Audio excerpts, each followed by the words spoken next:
খুচুৰা দোকানীও সুযোগ লৈ দাম বৃদ্ধি কৰিব।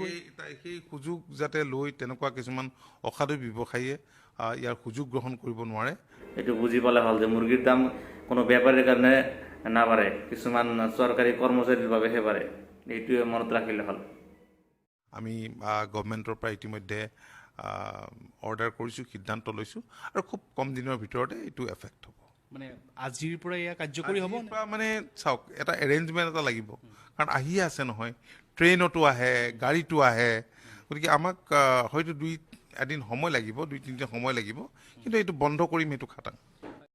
হয় ছাৰ, বন্ধ কৰাটো খাটাং, সেইটো বুজি পাইছোঁ, কিন্তু কথাটো হ'ল যে অলৰেডি সিফালে পুলিচে গাড়ী ধৰি আছে, আপোনালোকৰ সিফালে বোলে অৰ্ডাৰ কাৰ্যকৰী হোৱা নাই, অৰ্ডাৰটোৱে জাষ্ট হৈছে, দেন এইটো কেনেকুৱা হ'ব? বুজি পোৱা নাই কেছটো।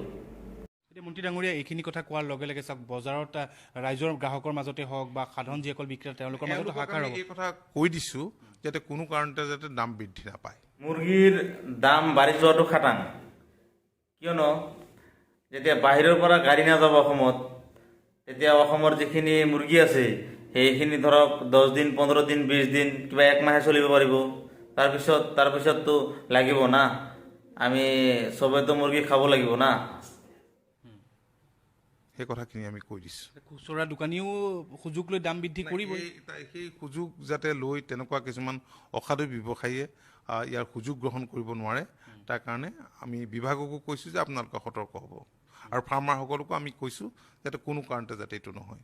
কেৱল ব্ৰইলাৰ মুৰ্গীয়ে নে আন আন পশুধন? প্ৰথমতে মুৰ্গীৰ ক্ষেত্ৰতে হ'ব। মুৰ্গীৰ দাম বঢ়োৱা কাৰ্যত কোনো বেপাৰীৰ হাত নাথাকে, এইটো ছাৰে হয়তো কিছুমান অসাধু বেপাৰীৰ কাৰণে হয়, এইটো ক'ব গ'লে ভিতৰুৱা কথা। এইটো কিছুমানে গম পায়, আৰু যিসকলে ধৰক মুৰ্গীৰ লগত জড়িত সিহঁতে গম পায় যে মুৰ্গীৰ দাম কিহৰ কাৰণে বাঢ়ে। এইটো মই ডাইৰেক্টলি নকওঁ, এইটো বুজি পালে হ'ল যে মুৰ্গীৰ দাম কোনো বেপাৰীৰ কাৰণে নাবাঢ়ে, কিছুমান চৰকাৰী কৰ্মচাৰীৰ বাবেহে বাঢ়ে। এইটোৱে মনত ৰাখিলে হ'ল।